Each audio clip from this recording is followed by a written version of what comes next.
The phone rang in the dark, and for a moment I thought it was mine. But the sound came from the far corner of the warehouse, sharp and hollow against the metal walls. My brother Ryan had left his bag there that morning when he stopped by to borrow some tools. I remember rolling my eyes at how careless he always was, never finishing a cup of coffee, never remembering his keys. Now, apparently his whole phone. I set down my clipboard and walked toward the noise. Boots echoing against the cold concrete. It was late. The Denver air carried that kind of chill that crawls under your jacket and sits on your skin. The warehouse lights buzzed above me, flickering slightly as if tired. When I found Ryan's black leather bag on the chair, the ringing was already on its third round. I unzipped the flap, pulled out his phone, and then froze completely. The glow of the screen hit my eyes, and there she was. Laura, my wife, the woman I buried a year ago. Her face was exactly as I remembered it. Her hair a soft gold, her brown eyes kind, and that little scar near her neck that I used to kiss every night. My lungs tightened. My throat dried out. For a few seconds I couldn't breathe at all. The name on the screen wasn't hers. It said Hannah, but I knew that face. Every curve, every freckle. It wasn't her sister. It was her. The phone kept ringing. The sound bounced off the metal racks, filling the empty air with something that felt wrong. Like the world itself was mocking me. My mind tried to reason. Maybe Ryan had used an old photo. Maybe Hannah had sent him this picture. But why that one? Why? The photo I took of Laura in the garden 2 summers ago. Sunlight on her hair. Her smile just for me. I hesitated, my hands trembling as the phone vibrated in my palm. Then I swiped to answer. Ryan. Where are you? The voice asked. Soft. Female. But not hers. I could tell in the first 2 words. I swallowed hard. This is Mark, I said. Ryan left his phone here. There was a pause.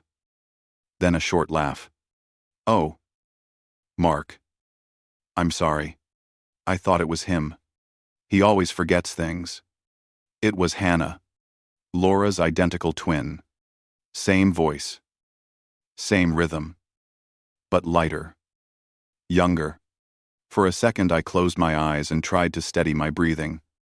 It shouldn't have shaken me that much. But it did. No problem, I said. I'll tell him you called. She said goodbye. Cheerful as always. And the line went dead. I stared at the dark screen. My reflection faint against Laura's frozen smile. I knew what I'd seen. That wasn't Hannah. The phone felt heavier now. I told myself not to. That it wasn't my business. That I'd just give it back when Ryan came for it. But my thumb moved on its own. I pressed the side button. The screen lit up again. Ryan never changed his password. And I knew his birthday by heart.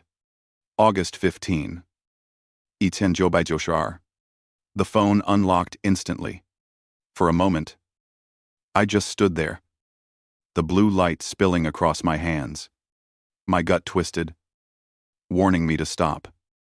But I opened the photo gallery anyway. The first picture hit me like a punch.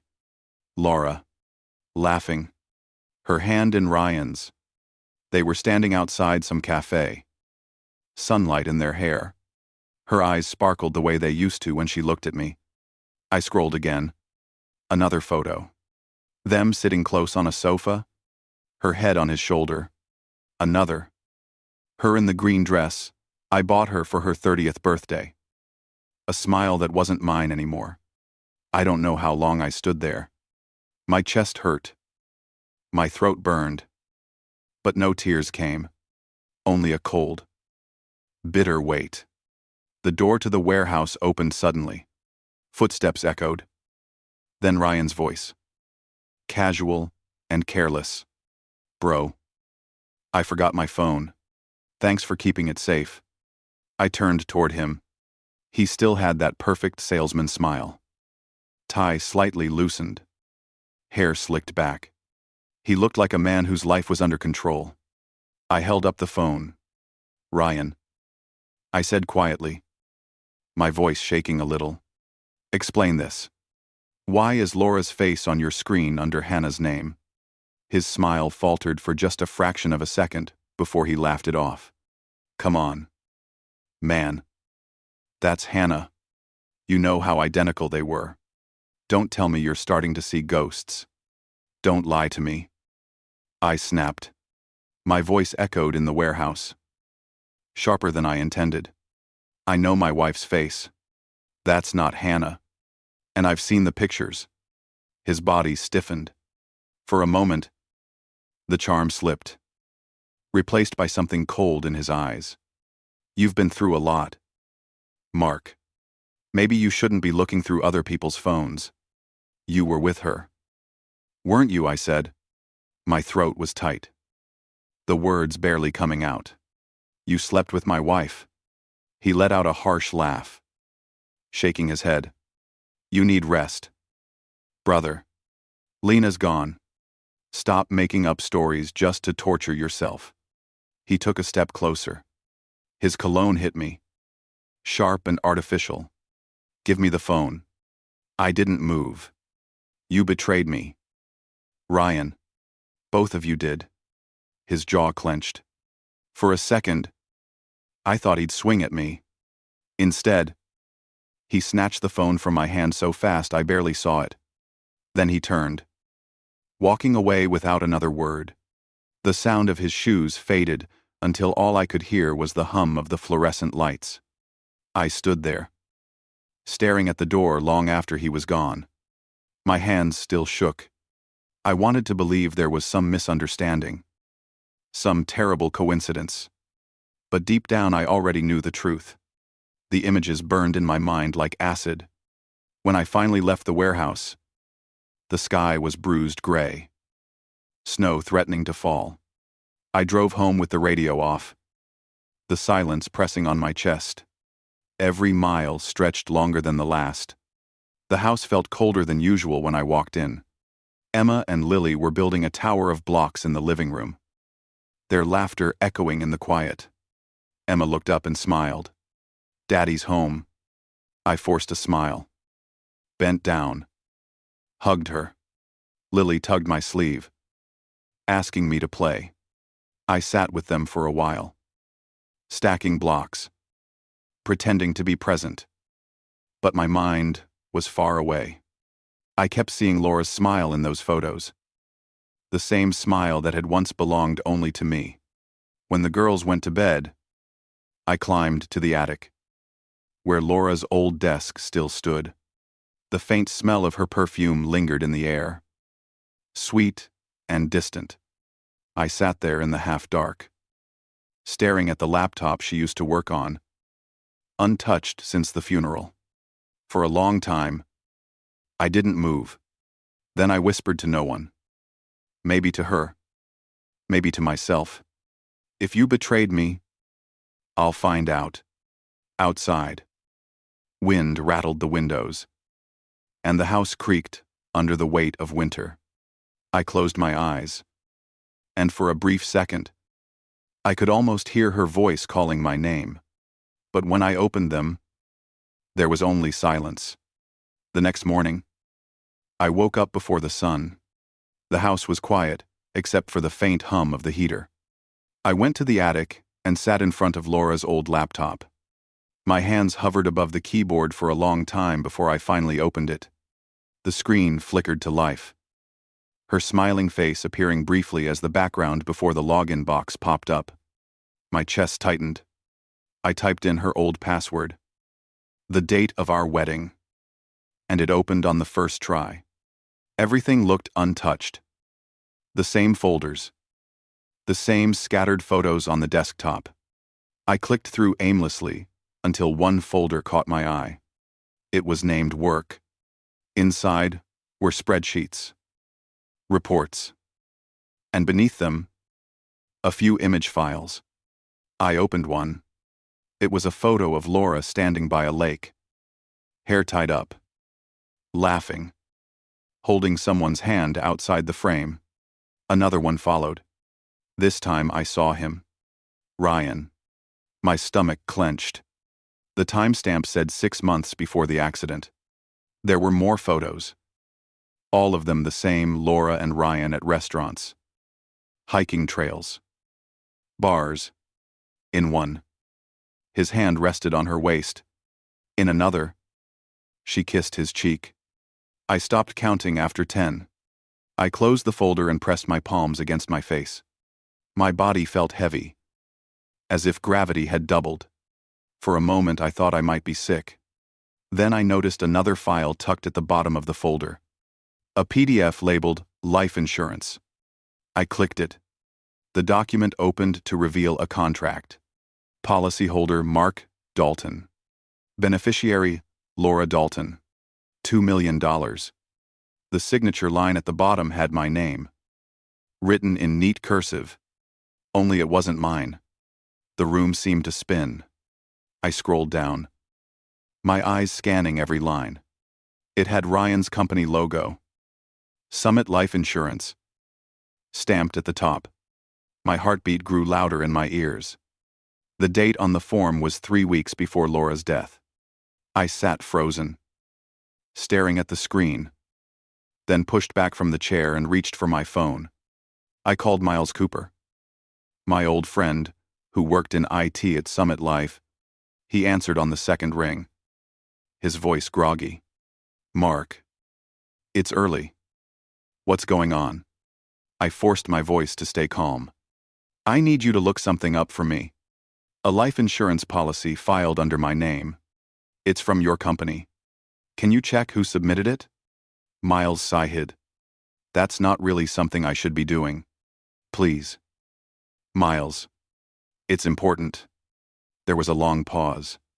Then he said, "Give me a few minutes. I'll call you back." I stared at the screen, unable to move. I remembered Ryan's smug smile the night before, the way he brushed me off. I wanted to believe this was all a misunderstanding, but my gut knew better. Miles called back 10 minutes later. His tone had changed. "Mark, you didn't file that. It was entered internally. From a manager account. It lists your brother's ID, Ryan Dalton." My throat went dry. "Are you sure?" "I'm looking at it right now," he said. He submitted the application personally. The line went quiet for a few seconds. Then I heard him say softly, "Jesus. Mark. What the hell is this?" I didn't answer. I just ended the call and sat there in the silence, staring at the dim light seeping through the attic window. Later that afternoon, I called Hannah. She sounded confused at first, then concerned when she heard my voice shake. We met at a small coffee shop on Lincoln Avenue, the kind with cheap muffins and chipped tables. She arrived in a gray coat, hair tied back, and when she looked up at me, for a heartbeat I saw Laura. I told her everything. About the photos, the contract, Ryan's phone. She listened without interrupting, her hands tightening around the coffee cup. When I mentioned the insurance policy, her face went pale. "Ryan has been acting strange lately," she said quietly. "He's been asking me to sign something. Said it was about my business. I didn't think much of it. Do you still have the papers?" She nodded. "At home. I can bring them to you tonight." There was a long silence between us. People came and went around us, but it felt like the world had gone still. Finally, she spoke again, her voice trembling. "There's something else. Once, a few months ago, he called me Laura. I thought it was a joke, but when I got angry, he just smiled and said I reminded him of her. The words hit me harder than I expected. I couldn't respond." Hannah looked down, tears pooling in her eyes. "Mark," she said, her voice barely above a whisper. You think he... I nodded slowly. I don't know how. But I think Ryan killed her. And he's trying to do the same to you. She covered her mouth, breathing unsteadily. I reached across the table, my hand resting over hers. We both sat there for a long time, not saying another word. When evening came, I drove back home, the snow starting to fall. The girls were asleep when I arrived. I stood in the hallway, looking at their peaceful faces, and felt a cold fear twist inside me. What if Ryan decided I was in the way again? Downstairs, I poured myself a glass of whiskey and stared out the window at the falling snow. My reflection looked older than I remembered. Eyes darker. Tired. Somewhere deep inside, anger began to replace fear. Around midnight, my phone buzzed. It was Hannah. She had sent me a photo of the document Ryan gave her. It was another insurance contract. Beneficiary Ryan Dalton. Policyholder Hannah Pierce. $1.5 million. I read it twice, then whispered into the empty room. He's doing it again. The next morning, I met Miles in the parking lot behind his office. He looked nervous, glancing around before handing me a flash drive. I pulled on my gloves and took it. This has everything, he said quietly. Emails. Its submission logs. Timestamps. I shouldn't even have copied them. But Ryan's been deleting files. Be careful. I nodded, pocketing it. You didn't see this. Miles gave a tight nod and left quickly, his breath turning white in the cold air. That night, I sat alone in the attic again. I plugged in the flash drive and watched the folders appear on the screen. Dozens of files, each linked to Ryan's account. Insurance claims, payments, names I didn't recognize. One folder stopped me cold. It was labeled Dalton Accident. Inside were copies of police reports, photos of Laura's wrecked car, and one message sent from Ryan's work email 2 days before the crash. Just the right timing. It read, "No one will suspect a thing." The room started to spin again. My pulse thundered in my ears. I leaned back in the chair, staring at the screen, at those words that sealed everything I was afraid to believe. I closed the laptop, sitting there in the dark. I could feel the rage rising, sharp and alive. I whispered to myself, "He's not getting away with this." Downstairs, the clock ticked steadily. The house felt too quiet. The kind of quiet that settles right before a storm. I looked toward the window, where the first light of dawn touched the snow outside. I knew what I had to do. It was time to face my family. By the time I reached my parents' house in Greeley, the sky had turned a dull gray and the cold bit through my coat. The familiar white picket fence, the front porch, where I used to sit with Dad in the summers. Everything looked smaller than I remembered. I parked in the driveway, killed the engine, and sat there for a long minute, my breath fogging the glass. Inside, the smell of roast beef and cinnamon candles hit me as soon as I opened the door.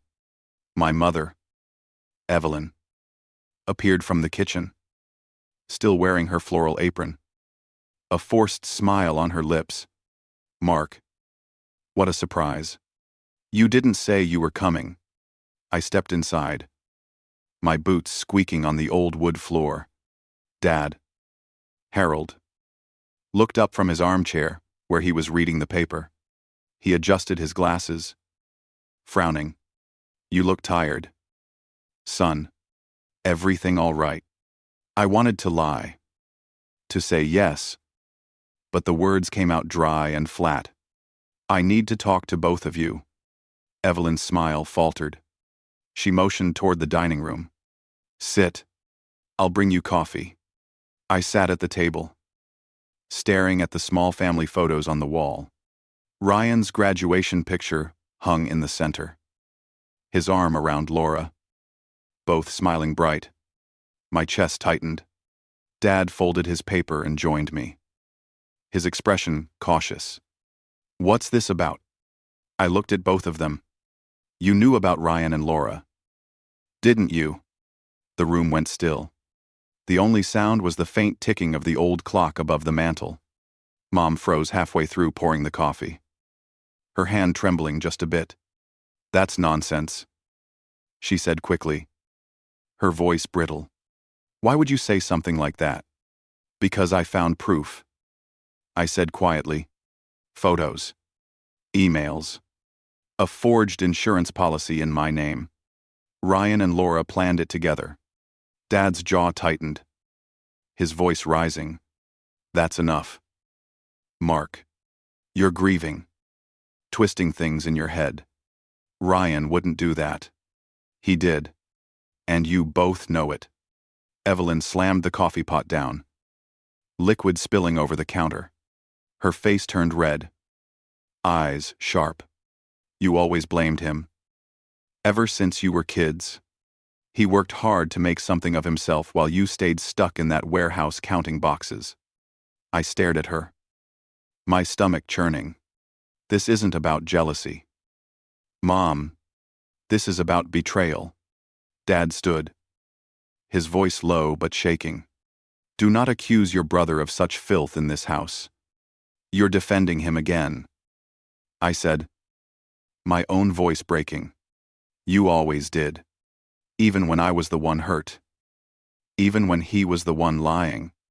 Dad stepped closer, his eyes burning. "Ryan has helped this family more than you ever have. He paid off our loan last year. Kept us afloat." I froze. "What loan?" Evelyn spoke before he could. "The one from the bank. After your father's surgery. Ryan covered it." I stared at them, the pieces snapping together in my mind. The money. The timing. Their silence. "You knew. You knew where that money came from, didn't you? From Laura's policy." Dad's voice cracked like a whip. "Watch your mouth. You took it, didn't you? You took the money from my dead wife's policy?" Evelyn's face twisted. "You think we had a choice? Do you think life is simple?" Ryan offered to help, and we accepted. "You'd rather see us lose the house." My hands clenched. "You both disgust me." Dad stepped forward, grabbed my collar with surprising strength for his age. "You listen to me, boy. You're the eldest. It's your job to keep this family together, not tear it apart." I shoved his hand away. "My job isn't to cover up murder." For a second, his face turned red with rage, then pale. Evelyn reached for him, whispering his name, but he shook her off. "Get out," he said, his voice flat, deadly calm. "You come in here blaming your brother, accusing your parents, spitting on your own blood.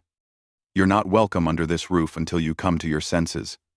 I stood there, trembling, my jaw tight. "You've already chosen your side. Don't worry. I won't be back." I turned and walked toward the door. Mom's voice followed, cold and sharp. "Don't make a scene, Mark. You'll only embarrass yourself more." I stopped, my hand on the doorknob, and looked back once. The two people who had raised me stood side by side, defending the man who had ruined my life. My father's eyes were filled with disappointment. Not in Ryan, but in me. My mother's lips were pressed tight, as if holding in all the things she would never admit.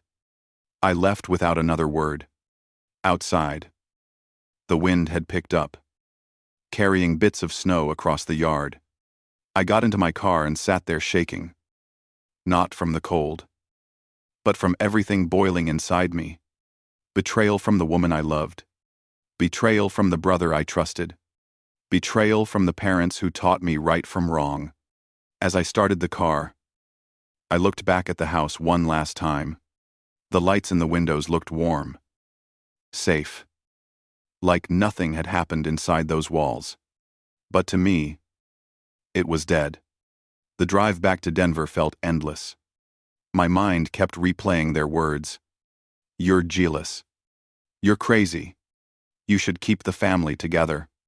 Every lie they told echoed in my chest until it felt like I was suffocating. By the time I reached the city, it was already dark. I parked outside my house, hands gripping the steering wheel, until my knuckles turned white. I wanted to scream, to break something. But the house was quiet. My daughters were asleep upstairs. I went inside, took off my coat, and sat on the edge of the couch staring at the wall. The silence was heavy. I thought of Laura again, her laughter echoing in my mind. Her perfume, the way she would brush her hair behind her ear. I had believed in her, in us, and now all that love felt poisoned. I poured myself another drink, watching the amber swirl in the glass. The whiskey burned down my throat. But it didn't help. Nothing could dull this kind of pain. For a while, I just sat there listening to the ticking of the clock. Until finally I spoke into the empty room. They can protect him all they want, but I'll find the truth. Outside, snow began to fall heavier, coating the streets in white. Somewhere out there, Ryan was probably sleeping peacefully, convinced he had fooled everyone. But not for long. I went upstairs and checked on the girls. They slept soundly, their small hands tucked under their chins. I brushed a strand of hair from Emma's face and whispered, I promise. This ends soon. When I turned off the light and stood in the doorway, I felt something settle in my chest. Something cold and steady. I wasn't just a brother anymore. I was a man with nothing left to lose. The storm outside grew louder, rattling the windows. I didn't flinch. I knew it wasn't the wind that would be coming for Ryan next. It was me. The next few days passed in a blur. I went to work, came home, fed the girls, pretended to sleep. On the surface, everything looked normal. But inside I was unraveling. Every time I closed my eyes, I saw Laura and Ryan laughing together, their hands intertwined, their secret life mocking me from behind the walls of my own memories. By Thursday night, I couldn't take it anymore. I went back to the attic, turned on Laura's old laptop, and opened the folder with the insurance files again. My eyes scanned every email, every attachment, until I found a thread I had missed before. It was short. Only 3 messages. But it was enough to make my stomach twist. The first email was from Ryan's company account to an anonymous address. Just the right timing, and no one will suspect a thing. The second one was a reply from the same address. Once it's done, we'll have a fresh start. The money will last us a lifetime. The last message had no text, only a single attached photo. Laura sitting in her car, smiling at the camera. The timestamp was the morning of the day she died. I pushed back from the desk and took a deep breath, trying not to lose control. Ryan hadn't just betrayed me. He had killed her. Or at least helped plan it. The air in the attic felt thin, heavy with dust and guilt. I grabbed the phone and called Miles. He picked up after 2 rings. His voice tense. Mark. It's after midnight. You okay? I didn't answer his question. I need you to pull every client file under Ryan's name. All of them. Life insurance policies. Accident claims. Anything. Miles hesitated. That's a lot of data. Why? Just do it. Please. He sighed. All right. Give me until morning. I hung up and stared out the attic window. The snow outside had stopped, and the world looked deceptively peaceful. For a long time I sat there, thinking of what to do if I was right. If Ryan had killed Laura, What was he planning next? At dawn, my phone buzzed with a message from Miles. It was a single line, followed by an attachment. You need to see this. I opened the file, and my heart dropped. Dozens of names filled the spreadsheet. Women, most of them between 30 and 40. All policyholders from different states. Each one had Ryan listed as either broker or beneficiary. 2 had red flags next to them. Status deceased. Cause accidental fall. Hiking incident. I scrolled down until I reached the bottom and froze. There it was. Hannah Pierce. Beneficiary, Ryan Dalton.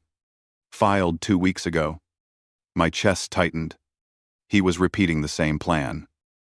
Just with a new target. I called Hannah immediately. She answered. Her voice groggy. Mark. What's wrong? I'm coming over. I said, grabbing my coat. Don't go anywhere. Her apartment was 30 minutes away. But I made it in 20. I barely knocked before she opened the door. Confusion turning to fear when she saw my face. What happened? She asked. I stepped inside. Handed her the printed document Miles had sent me. Look at this. He's doing to you what he did to Laura. He took out an insurance policy in your name, with himself as the beneficiary. She went pale, eyes wide, trembling as she read. That can't be right. He said it was for us. In case something happened to me. That's what he said to her, too. She covered her mouth, her breathing uneven. Tears welled up in her eyes. I thought he loved me. I looked around the apartment. Every corner of it familiar now. The faint scent of vanilla candles. The framed photo of her and Ryan smiling at a fair. It was all a lie. Listen to me, I said quietly. We can't go to the police yet. We don't have enough proof to make them believe us. But we can get it. Hannah wiped her eyes, trying to compose herself. What do you want me to do? Keep seeing him. Act normal. If he talks about money, insurance, anything, record it. Every word. Every message. She hesitated, her lips trembling. You want me to spy on him? I met her eyes. I want you to stay alive. That night, I couldn't sleep. I sat in the kitchen with the lights off. The hum of the refrigerator, the only sound. Every few minutes I checked my phone, waiting for a message from Hannah, half expecting bad news. Around 11, my phone buzzed. It was a voice recording. I played it immediately. Ryan's voice came through, low and smooth. Too calm. You need to trust me. Babe, it's just paperwork. You sign it. And we're covered. If something happens, I'll take care of everything. Then Hannah's voice. Hesitant. But why you as the beneficiary? Shouldn't it be my sister or someone else? Ryan laughed. Soft but cold. Because I'm the one who'll actually care for you. Not them. The recording ended there. I sat in the dark for a long time, replaying it over and over.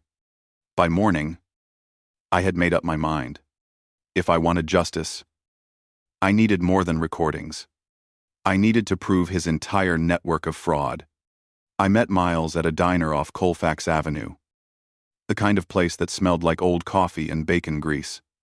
He looked exhausted but wired.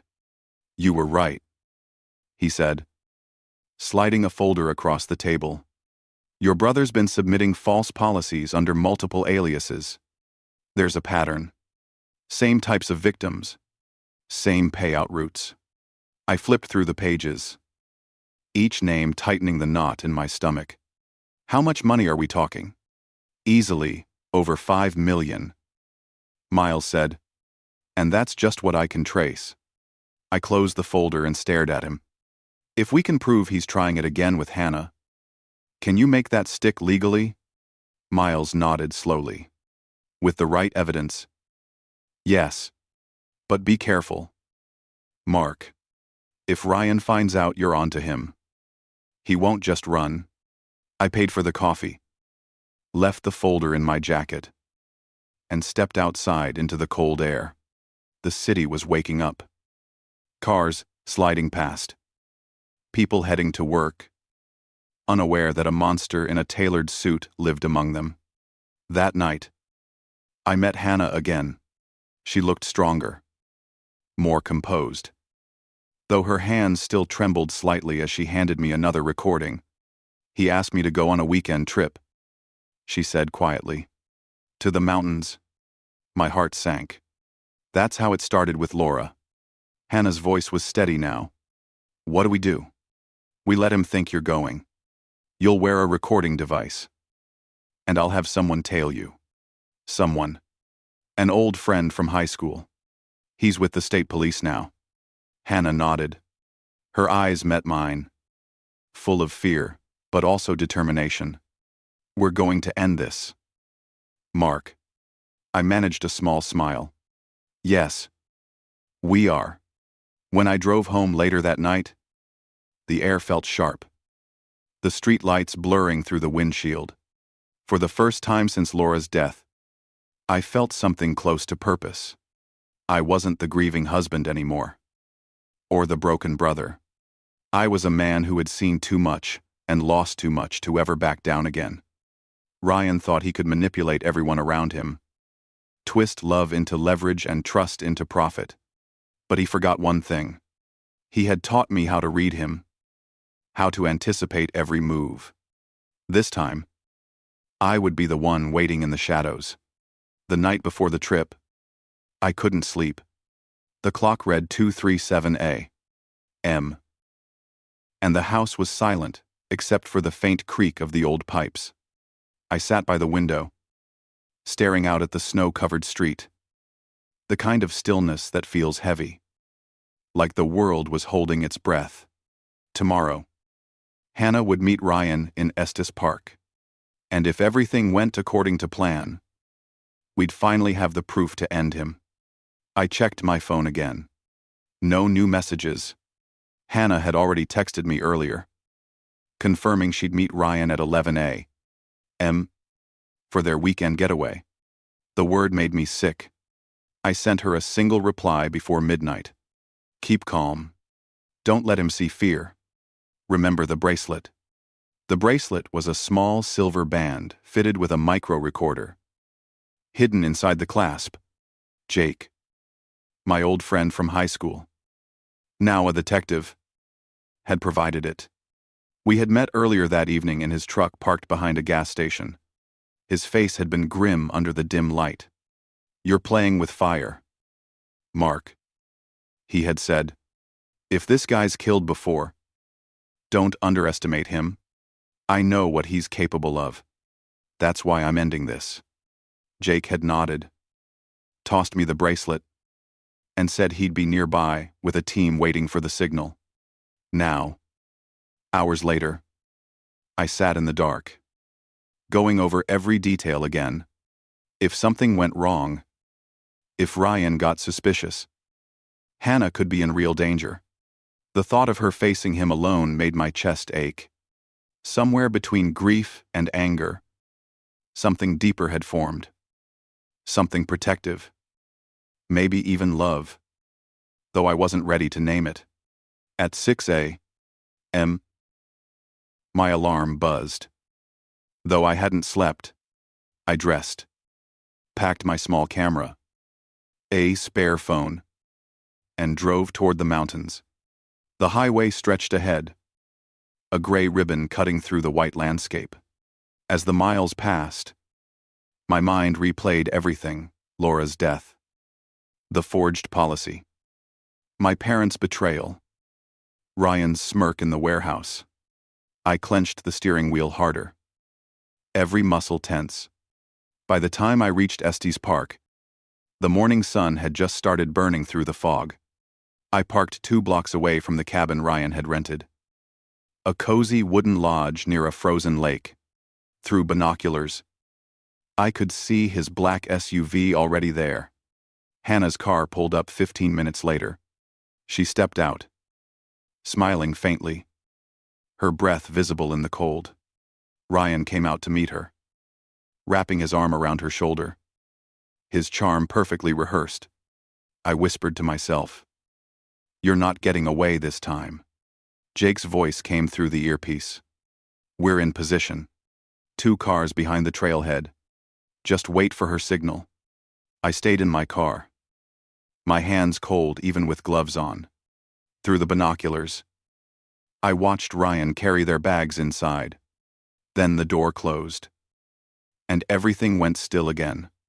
Minutes dragged into hours. At noon, Hannah sent a brief text, talking about policy, recording live. Then nothing. My pulse quickened. The longer the silence lasted, the harder it was to stay put. Inside the cabin, Hannah was facing him, pretending to be calm while he poured wine. She pressed the bracelet lightly, the red light inside blinking once. Ryan leaned against the counter, his tone silky. "You trust me?" "Right," he said. "This policy's just a formality. You sign. We're covered. If something happens, I'll handle everything." Hannah's voice shook slightly. "What do you mean?" "Something happens." Ryan laughed softly, setting his glass down. "You worry too much. Life's unpredictable. Remember Laura? Poor thing lost control on that mountain road. Could happen to anyone." He sipped the wine, eyes glinting with amusement. "But at least she had her policy. Left me enough to get back on my feet." Hannah froze, her throat dry. "You were listed on her policy." He smiled, leaning closer. "Of course I was. You think accidents just happen?" Outside, my phone buzzed. A signal from the bracelet, audio upload in progress. I hit record on my end, capturing everything through the remote link Jake had set up. Ryan's voice came clear and sharp through the static. "You see, Hannah, people think life insurance is about safety, but it's really about opportunity. Right timing. Right paperwork. Right emotions. You'll see what I mean." That was it. The line we needed. Jake's voice came through again, steady and cold. "We got him. Moving in now." My chest tightened. I stepped out of the car and jogged toward the cabin, just in case. The snow crunched under my boots, breath clouding in the air. I reached the edge of the property as the police vehicles rolled up silently, tires muffled by snow.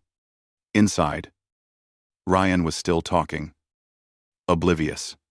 When the knock came, he frowned, walked to the door, and opened it. 2 officers stepped inside, badges raised. "Detective Miller, Colorado State Police. We need to ask you some questions." Ryan's face flickered from confusion to arrogance. "Sure. But can it wait? I'm in the middle of something." "It won't take long." "Sir, you're under investigation for multiple counts of insurance fraud and conspiracy to commit murder." For the first time, I saw fear flash across his face. He tried to close the door, but the officers stepped in. One grabbed his wrist. The other cuffed him quickly. Ryan turned toward Hannah, eyes wide, his voice sharp. "You set me up, didn't you?" She didn't move, her face pale but steady. "You killed my sister." He struggled, shouting curses as they dragged him out. His gaze found me standing near the police car, and for a moment, our eyes met. There was no remorse there. No apology. Only hate. They shoved him into the back seat. I walked up slowly, snow crunching underfoot, and stopped beside the car. Ryan glared through the glass, his breath fogging the window. I leaned in close enough for him to hear. "It's over," he smirked, lips curling into that same arrogant smile he always wore. You think this ends me? You're nothing without me. Big brother. The officer closed the door, cutting off his voice. The car pulled away, tail lights fading into the snow. I stood there until it disappeared down the road. Jake walked up beside me, pulling off his gloves. He's done. Mark. The recording's solid. He won't walk away from this. I nodded slowly, my throat tight. Hannah stepped out of the cabin, tears streaking her face. She looked at me, unsure, afraid, maybe relieved. I went to her and placed a hand on her shoulder. It's over, I said softly. She nodded, then broke down completely, sobbing into my chest. I held her, the sound of her crying muffled against my coat. The world around us was quiet again. Just whined through the trees and the faint crackle of police radios in the distance. When it was all done, the officers packed up. The snow began to fall heavier, covering the tire tracks. Jake shook my hand, gave me a look that said more than words could. Take care of yourself, man. Then he left with the others. Hannah and I stood there a while longer, watching the last car disappear down the mountain road. She shivered, and I gave her my jacket. For the first time in months, I felt the weight start to lift. Just a little. We walked back to the car in silence, the snow falling thicker now, blurring the world into white. When I looked over at her, she met my eyes and gave a faint, tired smile. I didn't smile back, but inside, I knew this was the beginning of something else. Not peace yet, not forgiveness, but maybe the start of both. We drove back to Denver in silence, the hum of the tires blending with the sound of wind sweeping across the empty highway. Snow kept falling, a quiet white curtain over the world. Hannah sat in the passenger seat, staring out the window, her fingers tracing fog on the glass. I wanted to say something, anything, but the words felt stuck somewhere deep. By the time we reached the city, it was past midnight. I parked in front of her apartment, engine still running. She turned toward me, her face pale, eyes swollen from crying. Thank you, she said softly. You don't need to thank me. She shook her head. Yes, I do. If you hadn't stopped him, I'd be dead. I looked away, my hands tightening on the steering wheel. I wasn't sure if what I felt was victory or emptiness. Maybe both. She reached over, placed her hand over mine, warm and trembling. What happens now? I exhaled slowly. Now the lawyers take over. The evidence is solid. Ryan will face trial, and he'll finally pay for what he did. Hannah nodded, but her eyes glistened again. When she finally opened the door, the cold air rushed in. Good night, Mark. Good night, Hannah. I watched her walk up the steps until she disappeared inside. Then I turned off the engine and sat there for a long time, the city lights blurring through the snow. My mind drifted to Laura again, her laughter echoing faintly, the way her hair smelled of vanilla and rain. I had thought bringing Ryan down would bring me peace. But peace wasn't something you could win. It was something you had to rebuild from the ashes. The next morning, the news had already spread. Local headlines blared. Insurance agent arrested for multiple counts of fraud and conspiracy. Ryan's mugshot filled the screen, his confident smile replaced by a hollow stare. My phone buzzed constantly. Friends and coworkers calling, asking questions I didn't want to answer. I turned it off and went to work like it was any other day. The warehouse was quiet, the sound of forklifts echoing from the far end. I walked through the aisles, clipboard in hand, but I wasn't really seeing anything. Every creak of the floor reminded me of that night when his phone rang. The moment everything started unraveling, Miles called around noon. They transferred Ryan to the county detention center. He said, "The DA is building the case fast. The recordings you and Hannah gathered were gold." I nodded, though he couldn't see me. "Thanks, Miles, for everything. You did what you had to. Mark, don't let guilt eat you alive." After work, I went home, picked up the girls from daycare, and tried to act normal. Emma chattered about a drawing she made. Lily hummed off key from the back seat. For the first time in months, I felt a flicker of warmth that wasn't tainted by anger. That night, after I tucked them into bed, I poured a glass of whiskey and sat in the living room. The TV was off. The house was quiet except for the soft ticking of the clock. I should have felt relief. Instead, I felt hollow. Ryan was gone. Laura was gone. My parents had turned their backs. The silence pressed down like a weight I couldn't shake off. 2 weeks later, I got a letter from the county jail. The handwriting was familiar. Neat. Deliberate. I stared at it for a long time before opening it. "Big brother." It began. "I know you think you've won, but I don't lose that easily. Tell Hannah I said hello. She looks good in grief." There was no signature. Only a small smudge of ink where the pen had pressed too hard. I read it 3 times, my hands trembling, then tore it in half and threw it into the fireplace.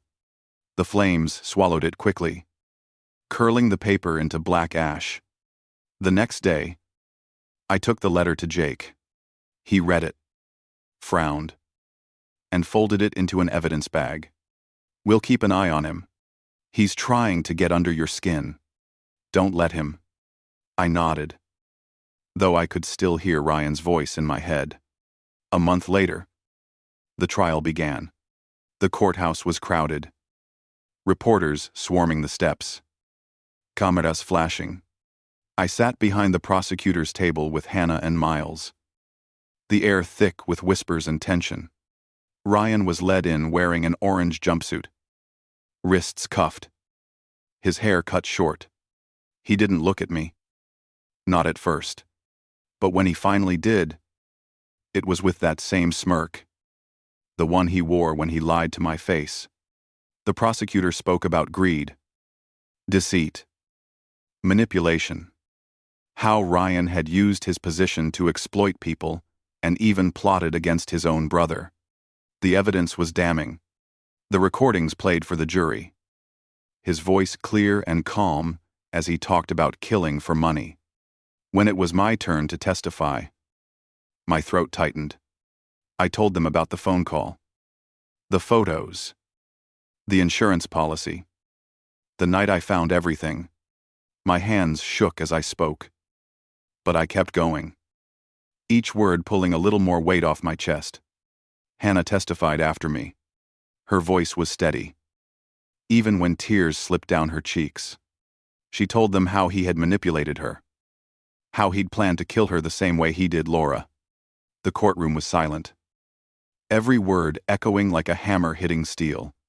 When the judge read the verdict, the room felt suspended in air. Guilty on all counts. 25 years in state prison without parole. Ryan didn't flinch. He just looked at me, his mouth curling into a faint smile. "You finally got what you wanted." His eyes said, "Outside. Reporters." Hannah gripped my arm, trying to shield her face from the flashes. Someone shouted my name, asking if I had anything to say. I didn't.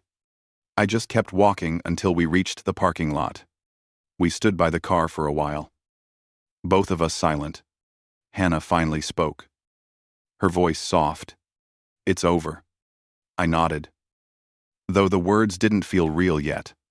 That evening, I drove home through a drizzle. The city lights reflected on wet pavement.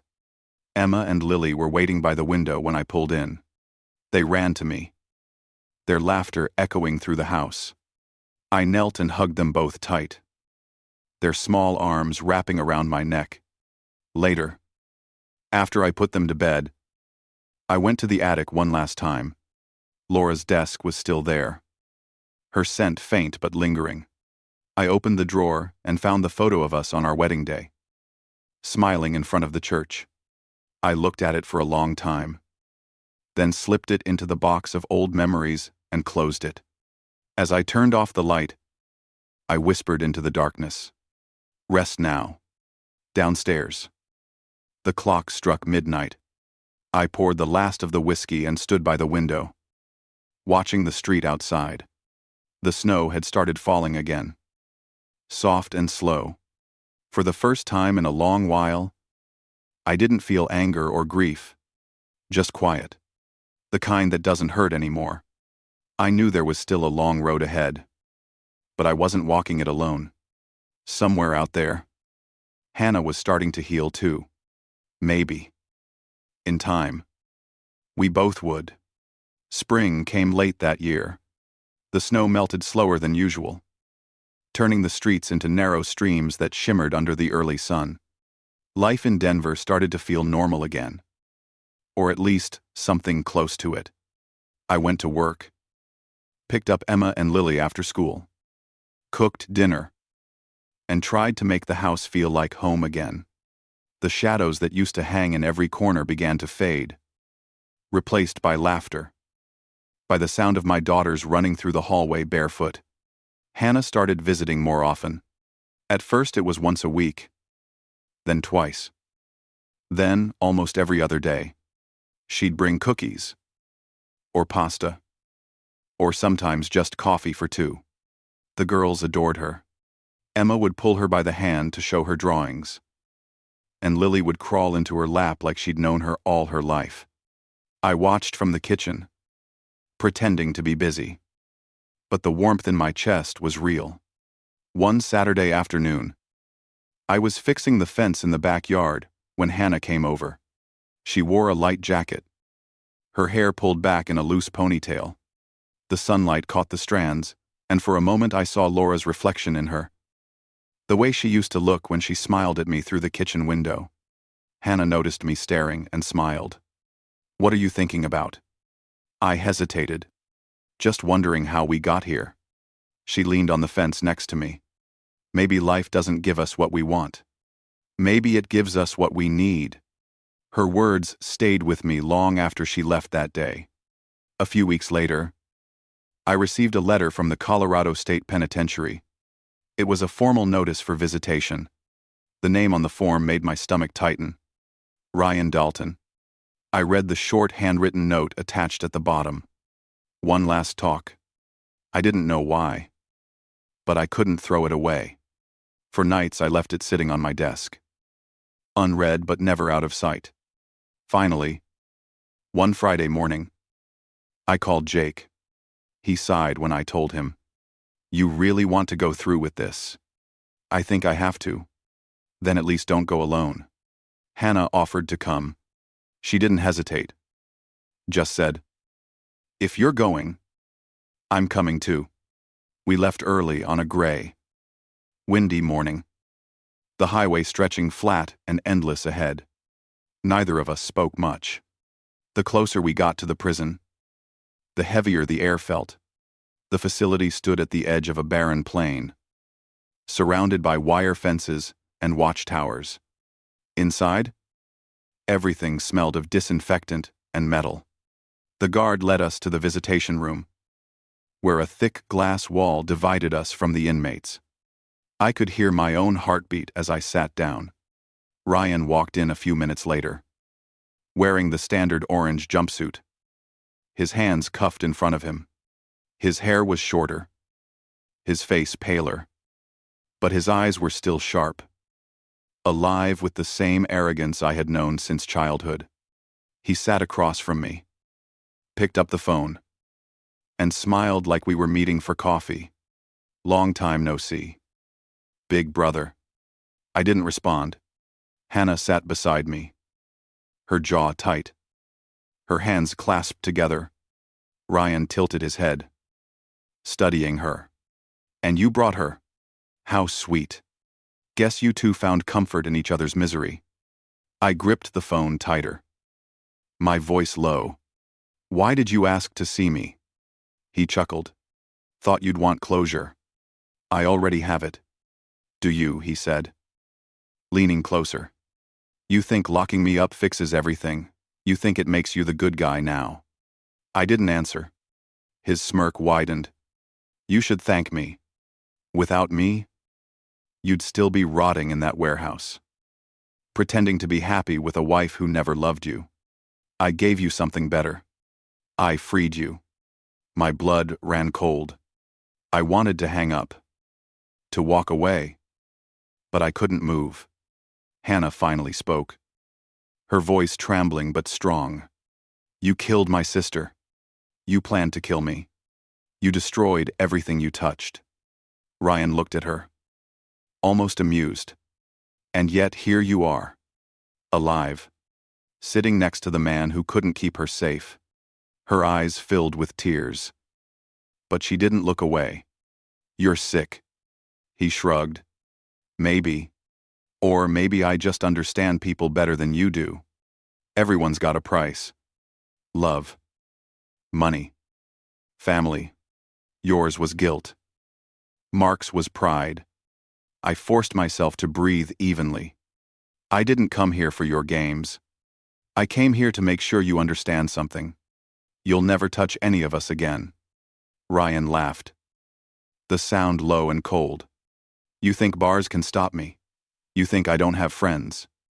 I leaned closer to the glass, my voice barely above a whisper. Try me. For the first time. His smile faltered. He leaned back, eyes narrowing, maybe realizing he'd lost the power he once had. The guard signaled that time was up. Ryan dropped the phone, stood, and gave me one last smirk. Enjoy your new family. Brother, I hear you're good at recycling. The words hit like a punch. But I didn't react. I stood and turned away. Hannah following close behind. Outside, the cold wind cut across the parking lot. Sharp and clean, she slipped her arm through mine. Her head bowed against the gust. You okay? She asked quietly. I nodded. He doesn't matter anymore. We drove home in silence. The sky cleared near Denver, streaks of gold breaking through the gray. I glanced at Hannah. She had fallen asleep, her face calm for the first time in weeks. For the first time, I let myself believe that maybe this was the end. A few months later, the world moved on. The papers stopped calling.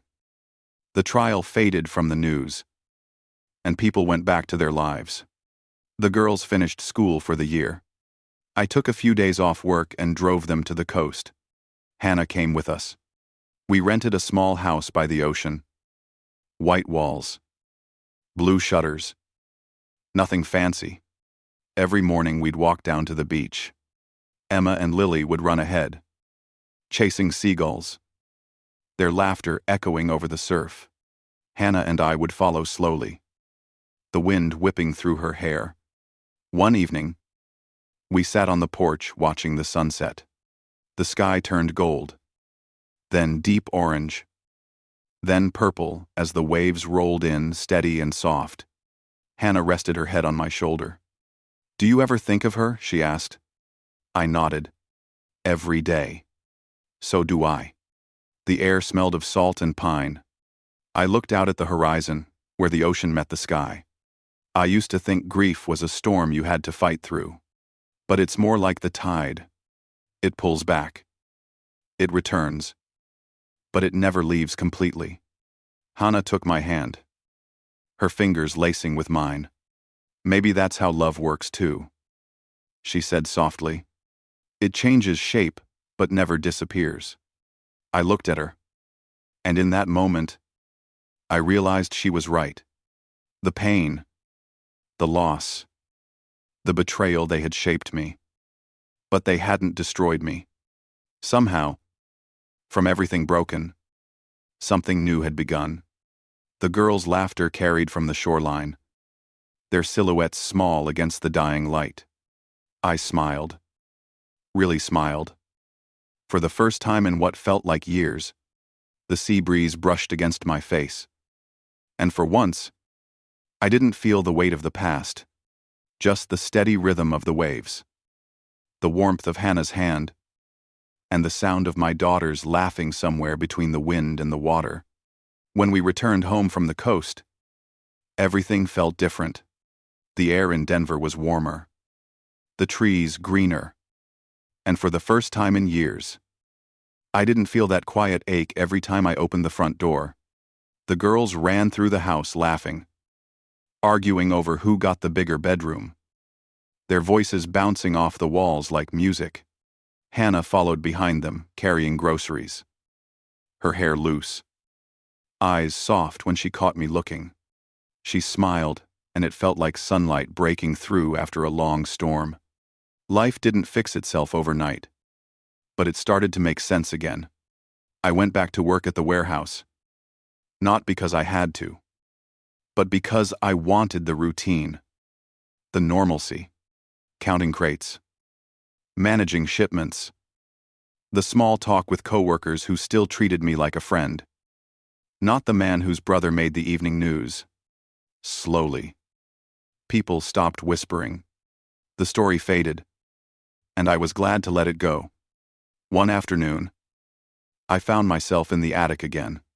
The old desk was still there, though the air no longer smelled like dust and grief.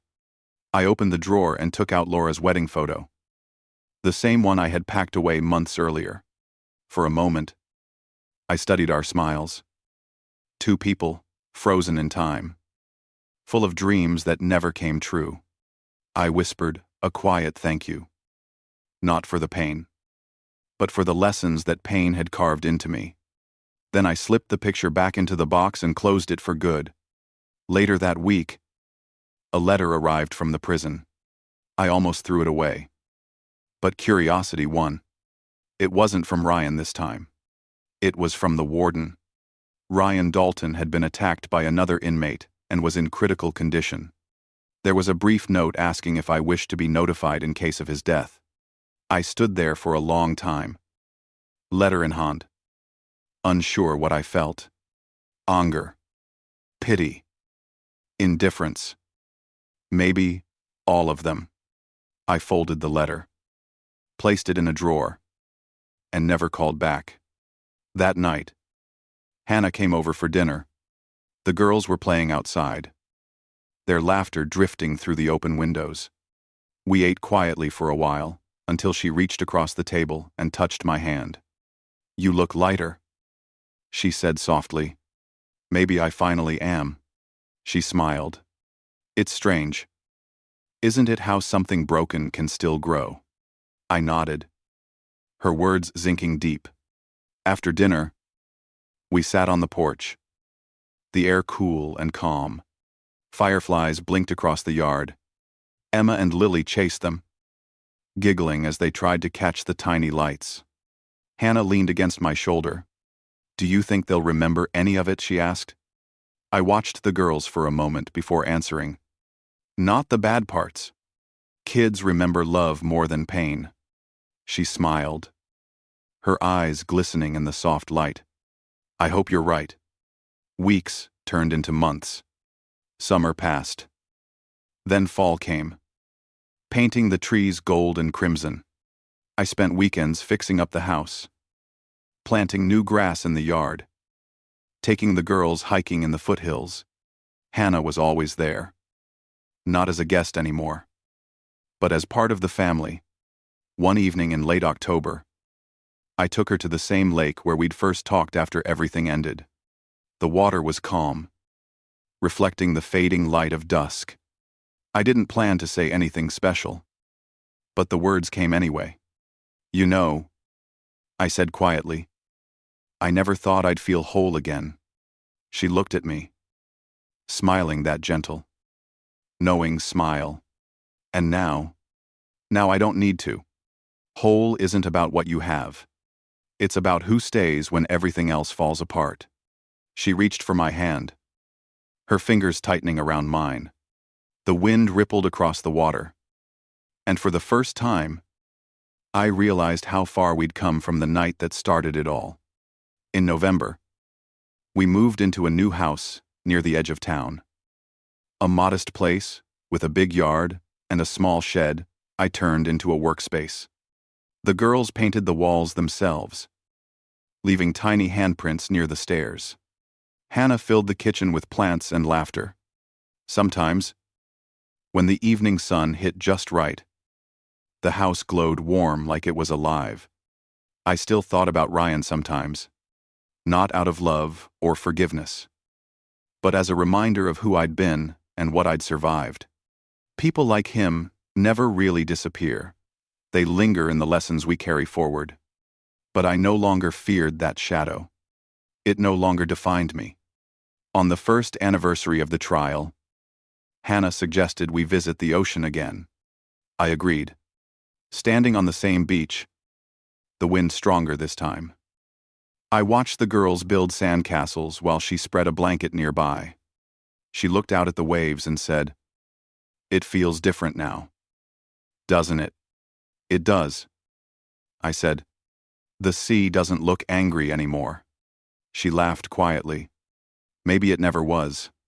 Maybe we just were. We sat there until the sun began to set. The sky burning orange and pink. The girls came running back, their cheeks flushed with salt and wind.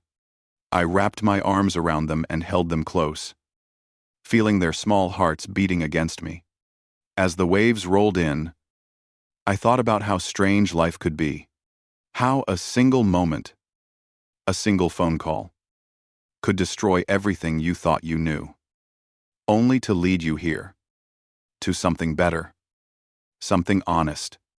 Before we left the beach, Hannah took my hand and whispered, "You did it, Mark. You turned pain into something beautiful." I looked at her, at the children, at the endless horizon stretching beyond the sea. "No," I said. "We did." When we drove home that night, the girls fell asleep in the back seat, the soft hum of the tires filling the silence. Hannah reached over and intertwined her fingers with mine.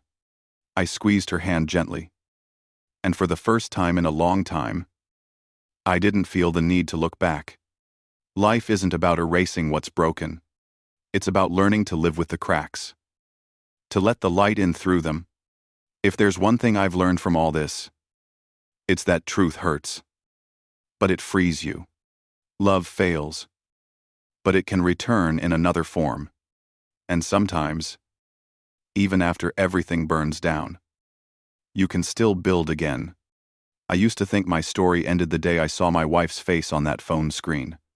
But now I know it was only the beginning of finding myself again.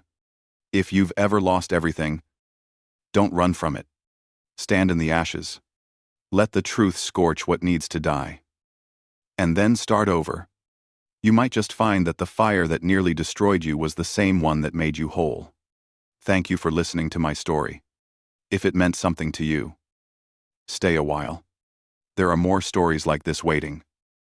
Stories about redemption, about choices, about the light that finds its way even through the darkest cracks.